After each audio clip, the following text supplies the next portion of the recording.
વહેલી સવારમાં રિક્ષામાં મુસાફરી કરતી મહિલાઓને ટાર્ગેટ કરી મહિલાઓના હાથમાંના પર્સ ઝૂંટવી નાસી જનાર આરોપીઓને પકડી પાડી 2 સ્નેચિંગના અનડિટેક્ટેડ ગુનાઓ ડિટેક્ટ કરતી ડિંડોલી પોલીસ સ્ટેશનના senior police inspector Shri P N Vaghela સાહેબ તથા second police inspector Shri J M. Khant સાહેબ નાઓની સૂચના અને માર્ગદર્શન મુજબ સર્વેલન્સ સ્કોડના police sub inspector Shri L H. Masani નાઓના સીધા સુપરવિઝન હેઠળ સર્વેલન્સ સ્કોડના માણસો ડિંડોલી પોલીસ સ્ટેશન વિસ્તારમાં પેટ્રોલિંગમાં હતા। તે દરમિયાન હેડ કોન્સ્ટેબલ મિલિંદ તુકારામ તથા હેડ કોન્સ્ટેબલ હિતેશસિંહ રામસિંહ તથા પોલીસ કોન્સ્ટેબલ જીગરભાઈ મેલાભાઈ તથા પોલીસ કોન્સ્ટેબલ યશપાલસિંહ પ્રદ્યુમનસિંહ નાઓને મળેલ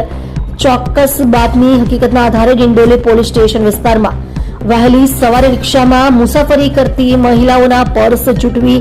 નાસ જનાર આરોપી મોઇન ખાન ઉર્ફે બોબડા સરવર ખાન પઠાણ ઉંમર વર્ષ 22 રહે 512